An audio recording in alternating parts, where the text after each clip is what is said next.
Naviganti del lobby, bentornati su Neocast Miniatures Vlog TV. È la volta di Liber Hereticus Traitor Legiones Astartes Army Book.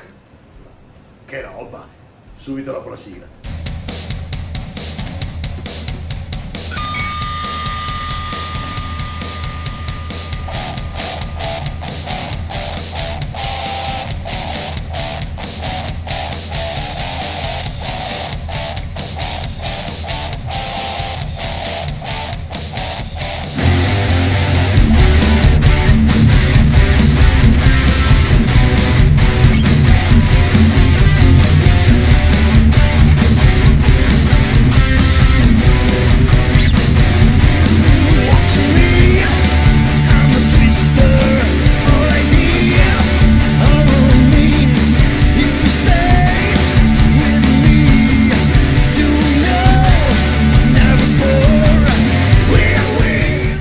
Rimosso, ed eccolo qua. Questo è il manuale dei traditori. Tutti quelli che vogliono giocare gli Space Marine nell'anno 30.000, che vanno dalla parte di Horus contro l'imperatore, devono prendersi questo manuale che viene 55 €. È grande più del manuale di base quindi guardate, più o meno siamo lì in realtà, siamo lì. Adesso qui sono 300 pagine qualcosa. Ora qui vediamo quante sono in totale.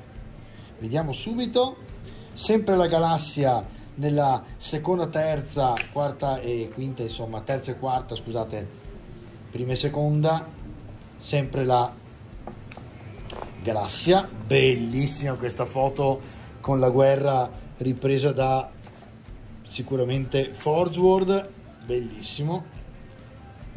Siamo sulle miniature direttamente. Io volevo vedere solo il numero, ci arriviamo. Un po' di più, dai, siamo sulle 350 pagine in totale, comprese appunto le diciamo le illustrazioni. Guardate che roba incredibile. Questo è già, ora che leggete il manuale base, e questo tra un annetto cominciamo a giocare. No dai, non vi preoccupate. Allora, come funziona? In poche parole, qui vi spiegano all'inizio come fare un army list delle legioni Astartes, che sono i Space Marine. Vi danno quello che è l'obbligo a livello di scelte, cioè queste nere le dovete mettere per forza, tutto il resto è facoltativo in quanto a numeri che vi mettono, tipo gli elite non possono essere più di 4 perché ci sono 4 elite, ma non sono obbligatori, per esempio, per poter fare la forza di crociata praticamente organizzata, e quindi via così. Questo è come funziona. Qui avete sempre il optional e primary. In poche parole, per esempio, se io vado a vedere questo schema e mi vado a beccare gli Ultramarines, scopro che con i Dark Angels sono alleati. Se vado con gli Iron Warriors, vedete, cambia. Imperial Fist, Ultramarine e Imperial Fist dovrebbero essere super alleati. Infatti il teschio è Sorn Brothers, cioè proprio ciao, totali fratelli. Se vado praticamente a cercarmi i Sons of Horus, che sono qui, e vado a beccarmi gli Ultramarine, mi vado a beccare i Fellow Warriors, e quindi praticamente hanno combattuto insieme ma si ritrovano praticamente contro. Poi ci sono i By the Emperors, che sono or the War Master Command, e quindi praticamente sono da una parte o dall'altra, e quindi bisogna capire come allearsi. Queste sono le alleanze praticamente in Age of Darkness. Andando avanti andiamo a vedere il quartier generale, e qui vi spiegano come funziona tutta la creazione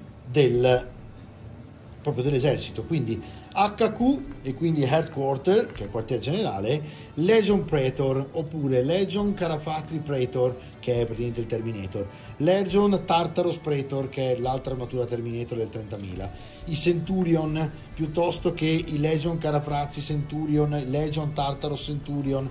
Sono tutte quante unità che fanno parte appunto dell'HQ e quindi del quartier generale. Poi bisogna scegliere se si vuole mettere gli elite. Allora ci sono tutte quante le regole per gli Elite. La cosa che già salta all'occhio è che sono partiti da qui perché tutte le forze degli Space Marine funzionano similmente, e questa è una cosa grandiosa per il gioco, perché quando voi andate a fare le partite sono praticamente bilanciatissime, in quanto le regole base sono le stesse. Tutto sta nella bravura e nel saper utilizzare le regole specifiche, che sicuramente ci saranno dopo, per ogni tipo di esercito, che può cambiare da Ultramarine a Figli di Horus, piuttosto che gli Imperial Fist, eccetera eccetera. Truppe e dedicate e trasporti dedicati, che sarebbero i Rhino, per esempio Land Raider, che portano in giro praticamente Space Marine e Terminator sul campo di battaglia, e quindi possono praticamente accompagnarvi nella carica. E da qui praticamente avete tutti quanti i tipi di unità. Heavy Support, qui vedo che c'è Lord of War, e qui bisogna capire che cos'è Lord of War. Ah, ok, qui vedete sono proprio addirittura le squadre di Cerberus piuttosto che di Typhon, Legion Fellblade, Legion Glaive, bellissimo, guarda, ci sono anche le Thunderhawk Gunship, bellissimo. Questo gioco mi sta già entusiasmando solo a guardarlo. Allora, qui ci sono gli appendici, e qui praticamente vi dicono come funzionano le unità delle legioni Astartes. Sfogliando tutto questo pezzo, qui tra l'altro troviamo il segnalibro uguale a quello dell'altra volta, ok? Andiamo praticamente verso la fine della parte in cui si impara a costruire sostanzialmente un esercito grazie alla composizione dell'esercito. Dopodiché si passa praticamente a varie altre notizie, tra cui foto, per cui vi fanno vedere l'armeria e quindi tutte le armi utilizzabili, dove vi spiegano sostanzialmente anche come montare le armi, e quindi in questo caso per esempio come mettere il Graviton Weapons piuttosto che i Bolt Weapons, piuttosto che i Melta, piuttosto che i Missile Weapons, eccetera eccetera. Quindi tutte le armi pesanti, le armi speciali, vi dicono in quanti possono avere all'interno dell'unità, eccetera eccetera. Non vi spaventate per la mole di lavoro in inglese. Se voi conoscete ovviamente l'inglese, altrimenti diventa veramente un lavorone, non dovete fare altro che leggere quello che vi interessa. E lì avete pian pianino imparato a utilizzare le vostre armate. Detto questo, partiamo dalla prima. Emperor's Children, i figli dell'imperatore. Vi spiegano tutto il loro praticamente background iniziale. È come avere praticamente tanti piccoli codex all'interno di un unico manuale, e quindi questo fa veramente, è un nuovo modo di ragionare per quanto riguarda GW, che invece di lanciare tutta una gamma di codex ha deciso di fare due manuali principali per gli Astartes, un manuale per il Mechanicum per il momento, e poi suppongo che ci sarà anche quello degli Xeno, eccetera eccetera. Comunque vedete che qui vi danno le livree, quindi voi potete fare lo studio delle livree e in base alla compagnia studiate anche quale spalla colorare e come, tutti gli schemi di colore, e questo poi è tra le altre un bellissimo doppia paginata di Shoril, che dire, dove praticamente, guardate che belle che sono le armi speciali così, mamma mia, veramente figo, e si passa praticamente a quella dopo. Quindi tutte quante suppongo siano fatte seguendo questo schema. Vi fanno vedere tutte le armi speciali, le cose particolari che possono utilizzare magari solo loro, poi livree e quindi colori, piuttosto che l'araldica, e subito dopo ancora schemi di colore per i Contemptor, i Dreadnought, piuttosto che i carri, e dopodiché passate alla vetrina breve di 2 pagine dove vi fanno vedere come colorarli, vi danno delle idee. Guardate, non so se lo vedete, eccolo lì, guardate che bello che è questo Contemptor così con lo scudo e la mazza, cioè qui siamo a dei livelli veramente altissimi, manuale veramente stupendo. I Night Lords, anche qui andiamo avanti, ci vediamo tutte le loro regole. Gli Elite, vedo, vengono descritti praticamente alla perfezione sui lati dei bordi neri, e poi i Night Lords, ecco qui la loro araldica, ecco qui i loro colori, dopo colori per i veicoli e per il Dreadnought. Tra l'altro vedete la differenza, invece del carro armato più piccolo del Land Raider loro usano più facilmente il Javelin, e dopodiché avete anche qui il loro primarca con i pezzi forti della loro armata, e questo vale per tutti quanti. Quindi avrete i World Eaters, ed eccoli qua. Guardate che hanno uno schema di colore fantastico per la ruggine, per il weathering. Se vi piace il bianco, blu, azzurro, qui siamo a dei livelli spaziali, veramente bello. E tra le altre guardate che belle le miniature, tra l'altro il loro Angron, che è il loro primarca, è fantastico, è un personaggio veramente che incute timore. Qui abbiamo la Death Guard,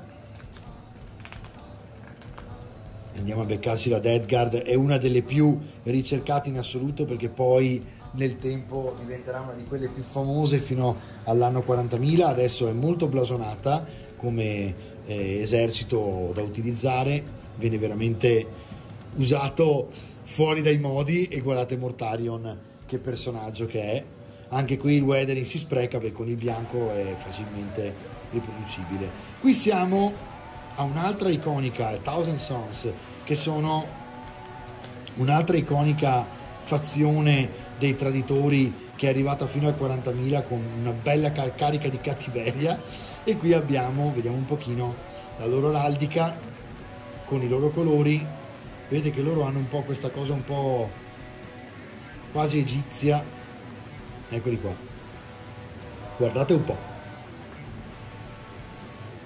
Le altre hanno appena rifatto Alzek Ahriman in plastica, lo trovate già in vendita, è questo, scusatemi, lo vedete male con la luce, è quello lì piccolino in alto. E quindi anche qui ecco gli schemi, vedete che presenti sono tutti quanti, quindi è una sorta di codex per tutti.